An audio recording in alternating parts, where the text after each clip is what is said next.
तो कथा सुदामा और कृष्ण। सबने यहां से सुनी कि सुदामा गरीब थे और उनकी पत्नी ने कहा कि वहां जाओ, ठाकुर जी से मिलो, तुम्हारे मित्र इतने अमीर हैं, द्वारकाधीश हैं, कुछ सहयोग करेंगे। इससे पहले की घटना सुनाता हूं आपको। अब कहानी शुरू होती है उस समय में एक बुजुर्ग महिला थी, भिक्षु थी, भगवान नारायण की पूजा करती थी, भगवान को भोग लगाती थी जो भी भिक्षा में मिलता था।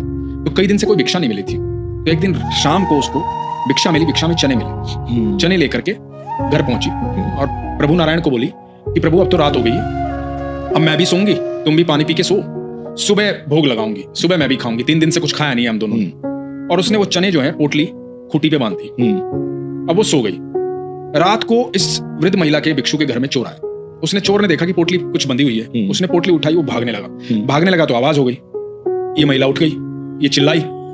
अब ये चिल्लाई तो आस पड़ोस के लोग भी उठ गए, चोर आया, सब भागने लगे। अब चोर बचता हुआ भागने लगा पोटली लेकर के।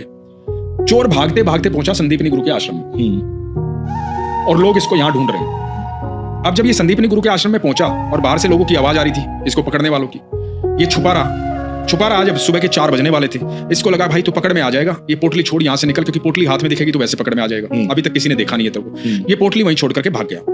अब जब ये भाग गया तो इधर गुरु माँ जो थी, संदीपनी गुरु जी की जो धर्मपत्नी थी, तो गुरु माँ जो है वो वहां पर साफ सफाई के लिए आई आश्रम में। तो उन्होंने देखा कि यहाँ पर एक पोटली पड़ी हुई है, पोटली उठाई, देखा पोटली में चने हैं। इधर सुदामा और कृष्ण जंगल में लकड़ियां बीनने जा रहे थे आश्रम से। तो गुरु माँ ने सोचा कि ये तो अन्न है, तो उन्होंने सुदामा को आवाज दी, सुदामा को कहा कि सुदामा तुम लोग ये चने ले जाओ, ये खा लेना, भूख लगे जब। तो सुदामा ने कहा ठीक है गुरु माँ। अब गुरु माँ का आदेश लेकर के वो चने ले लिए। इधर जैसे ही पोटली सुदामा के हाथ में आई, सुदामा के बारे में काफी लोग नहीं जानते, सुदामा त्रिकालदर्शी थे, उनके पास ये विधा थी, वो भूत भविष्य वर्तमान सब जानते थे। हाँ भाई, भगवान श्री कृष्ण का मित्र होना कोई साधारण बात तो है, कोई साधारण व्यक्ति थोड़ी उनका मित्र होगा। बिल्कुल। तो वो त्रिकालदर्शी थे, वो सब कुछ जानते थे। तो जैसे ही पोटली हाथ में आई तो सुदामा विचलित हुए, उनका ध्यान क्या लगा कि एक बुजुर्ग महिला है जिसकी पोटली चोरी हुई है और वो श्राप दे रही है कि जो भी उन चनों को खाएगा वो जीवन भर के लिए दरिद्र हो जाएगा।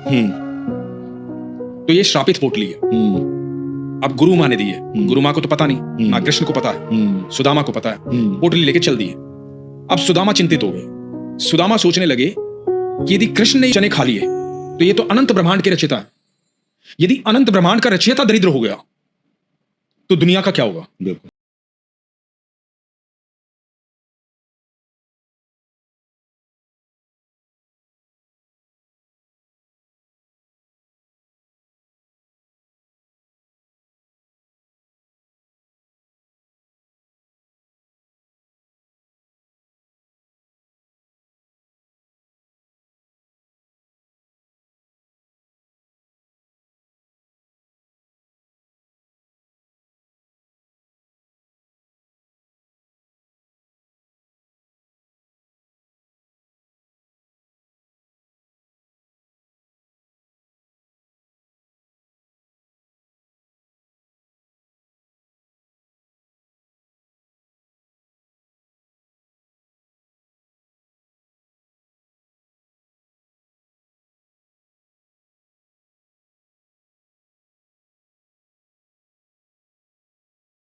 वो श्री कृष्ण जिसके चरणों में अनंत ब्रह्मांड झुका हुआ है, पड़ा हुआ है, वो श्री कृष्ण अपने मित्र के चरण धो रहे हैं, सुदामा के चरण धो रहे हैं।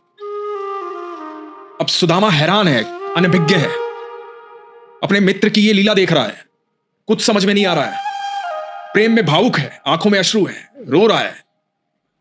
कृष्ण पूरा महल घुमाते हैं, द्वारका घुमाते हैं, बहुत सारी बातें करते हैं, अपने स्कूल टाइम की बातें करते हैं, बचपन की बातें करते हैं। जो चने ये लेके गया हुआ था भुने हुए, छुपा रहा था, कृष्ण बोलते मेरे लिए लाए क्या हो पहले वो बताओ। तो बोले कुछ नहीं। बोले छुपा क्या रहे हो? बोले कुछ नहीं। अब सुदामा को लग रहा है कि इतना बड़ा राजा, द्वारका का राजा, मैं छोटी सी पोटली में थोड़े से चने लाया हूं, इसके सामने क्या पेश करूं?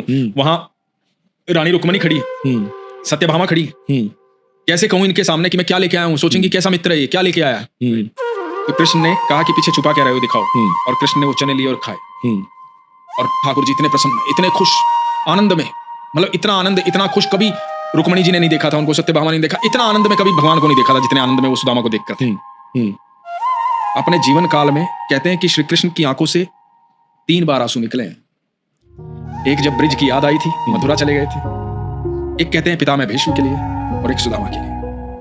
भगवान रो रहे हैं, अनंत ब्रह्मांड का रचयिता रो रहा है अपने मित्र को देख करके। मित्र के अंदर इतनी हिम्मत ही नहीं हुई कि वो अपना मकसद बता पाए कि मैं क्यों आया था यहाँ। मेरी पत्नी ने कह के भेजा था कि कुछ ले आऊं, कुछ सहयोग मांग लो, कुछ हेल्प मांग लो, इतनी हिम्मत ही नहीं हुई। और जब समय आया जाने का, भगवान को प्रणाम करके अपने मित्र को गले लगा करके सुदामा बिना अपनी बात कहे चल दिया। और जब वहां जा करके देखा कि पत्नी जो है हीरे जवाहरातों में जड़ी हुई है, बड़ा महल बन गया। इधर रुक्मणी जी ने पूछा कि आप तो ऐसे दे रहे हैं सुदामा को जैसे आप तीनों लोक ही निपटा देंगे, तीनों लोक ही इसको सुदामा को दे देंगे। तो भगवान ने कहा कि ये तीनों लोकों का अधिकारी है, साधारण नहीं है मेरा मित्र। तीनों लोकों पर हक इसका है और तीनों लोकों के स्वामी पर हक इसका है। ये मेरा मित्र है, मेरा सुदामा है।